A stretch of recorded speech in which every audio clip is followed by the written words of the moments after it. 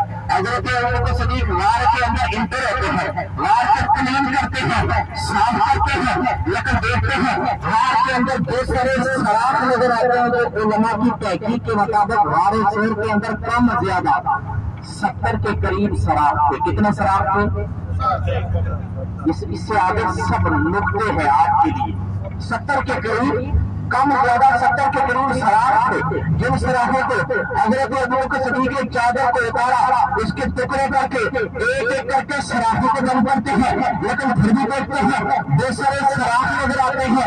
روایات میں ملتا کہ اپنا جوتا کرتا مبارک اتارتے ہیں، اس کے ٹکڑے کر کے ایک ایک کر کے سراخوں کو بند کرتے ہیں، لیکن پھر بھی دیکھتے ہیں زمین والی سائڈ پر، نیچے والی سائڈ پر ایک یا دو سراخ بن چکے تھے، جس کو بند کرنے کے لیے کوئی ایسی چیز موجود نہ تھی۔ دل کے اندر سوچا کہ اس کے آگے میں اپنے پیر کی ایڑی رکھ لوں گا، میں اس کے آگے اپنا پیر رکھ لوں گا۔ یہ سوچ کے اللہ کے نبی کو عرض کرتے ہیں کہ آقا آپ تشریف لائے۔ سب کو میری اسپیچ سمجھ آ رہی ہے نا؟ میں تقریباً ہندی میں ہی بیان کر رہا ہوں، تھوڑا ملتا جلتا ہے اردو زبان میں۔ تو حضرت اللہ کے نبی کو حضرت ابو بکر صدیق کہتے ہیں غار میں تشریف لائے۔ حضرت ابو بکر صدیق کہتے ہیں حضور تشریف لاتے ہیں تو اللہ پاک نے غار کی ہائٹ کو بڑھا دیا، میں سیدھا کھڑا ہو رہا تھا، اس کی چوڑائی کو کھول دیا، اتنی کھول دی، اتنی جگہ بنا دی کہ 2 لوگ وہاں پر آرام کر سکتے تھے۔ اور حضرت ابو بکر صدیق اللہ کے نبی کو عرض کرتے ہیں کہ آقا آپ اپنا سر میری گود میں رکھیں اور آرام فرمائیں۔ گود ابو بکر صدیق کی تھی، سر امام الانبیاء کا تھا، انبیاء کے امام کا سر تھا۔ یار کیا آنکھیں ہوں گی جن آنکھوں میں حسن مصطفیٰ کو دیکھا ہوگا، حضور کے چہرے کو دیکھا ہوگا، چہرہ وضحا کو دیکھا ہوگا، للائی کی زلفوں کو دیکھا ہوگا، علم مشرق کے سینے کو دیکھا ہوگا، حضور کے دانت مبارک دیکھے ہوں گے، کچھ دیکھا نہیں ہوگا کیا خوب دیکھا ہوگا۔ سلام ہو ان آنکھوں پر جن آنکھوں نے حسن مصطفیٰ کو دیکھا ہے۔ اللہ کے نبی اپنا سر حضرت ابو بکر صدیق کی گود میں رکھتے ہیں، آرام فرماتے ہیں۔ اس غار کے اندر ایک سانپ تھا حضرت سلیمان علیہ السلام کے دور کا، اس کے اوپر بہت سارے روایات موجود ہیں۔ حضرت عیسیٰ علیہ السلام یا حضرت سلیمان علیہ السلام یا حضرت موسیٰ علیہ السلام، ایک روایات آپ تک پہنچاؤں گا۔ حضرت سلیمان علیہ السلام نے جتنے نبی دنیا میں تشریف لائے ہیں نا، سب نبیوں نے یہی اعلان فرمایا کہ میرے بعد ایک نبی آنے والا ہے، میرے بعد ایک نبی آنے والا ہے۔ آدم علیہ السلام سے لے کر عیسیٰ علیہ السلام تک کسی دوسرے نبی کا تذکرہ نہیں ہوا، ہمارے نبی کی ہی بات چلتی رہی، ہمارے نبی کا بھی ذکر چلتا رہا۔ لیکن جب ہمارے نبی دنیا میں تشریف لائے پھر رب تعالیٰ نے کہا اللہ کا ذکر، ہم نے آپ کے ذکر کو بلند کر دیا۔ جس کا ذکر رب تعالیٰ بلند کرے، کائنات کوئی طاقت نہیں ہے کہ اس کے ذکر کو روک سکتا ہے۔ آج آپ بسیز کے اندر دیکھیں، زمین کے اوپر دیکھیں، عرش کے اوپر دیکھیں، سمندر کے اندر دیکھیں، دریاؤں کے اندر دیکھیں، کشتیوں کے اوپر دیکھیں، جدیوں میں دیکھیں، درختوں کے پتوں سے لا الہ الا اللہ محمد رسول اللہ کی آوازیں آ رہی ہیں۔ تو حضرت ابو بکر صدیق کی گود تھی، حضور کا سر تھا، اور سب نبیوں نے یہی عرض کی، اپنے امت کو جمع کر کے یہی کہتے رہے کہ میرے بعد ایک نبی آنے والا ہے جس کا نام ہوگا احمد۔ اسی طرح حضرت سلیمان علیہ السلام نے بھی اپنی امت کو جمع کیا تھا، جمع کر کے یہ اعلان فرمایا تھا کہ میری امت یاد رکھو میرے بعد ایک نبی آنے والا ہے جس کا نام ہوگا محمد صلی اللہ علیہ وسلم۔ وہ اس غار خیر کے اندر رکیں گے، وقوف فرمائیں گے۔ حضرت سلیمان علیہ السلام کے دور کے ساتھ میں روایات میں آتا ہے کہ جن تھا تو وہ آ کے غار خیر کے اندر بیٹھ جاتا ہے اور اللہ کے حضور دعا کر لیتا ہے کہ یا اللہ مجھے اس ٹائم تک موت نہ دینا جب تک میں آخری نبی محمد رسول اللہ صلی اللہ علیہ وآلہ وسلم کو دیکھ نہ لوں، ان کی زیارت نہ کر لوں۔ اللہ پاک نے اس کی دعا کو قبول کر لیا۔ حضور جب تشریف لائے تو میں نے بتایا تھا کہ اس غار کے اندر 70 کے قریب سراغ تھے۔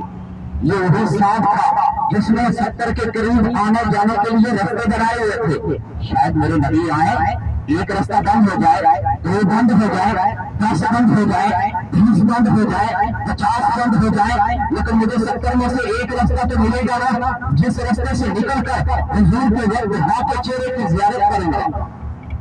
لیکن قربان ہو جائے حضرت ابوبکر صدیق کی محبت پر، انہوں نے بھی اس کے سب راستے بند کر دیے۔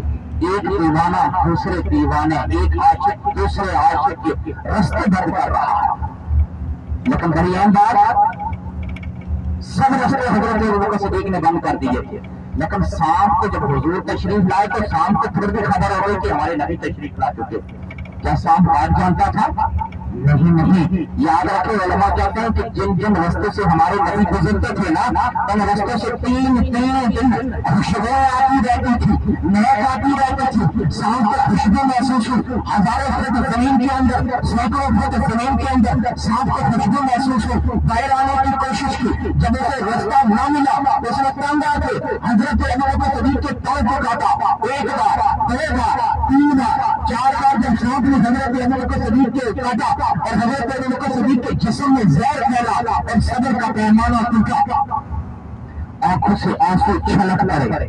جب آنکھوں سے آنسو ٹپکے تو نیچے دفاع کا چہرہ تھا، اللہ کی ضد تھی، عالم نشہ کا سینہ تھا۔ اللہ کے نبی کے چہرے پر آنسو گرے ابوبکر صدیق کے، اور اللہ کے نبی بیدار ہوئے۔ پوچھا ابوبکر صدیق کس کی محبت نے تجھے رلا دیا؟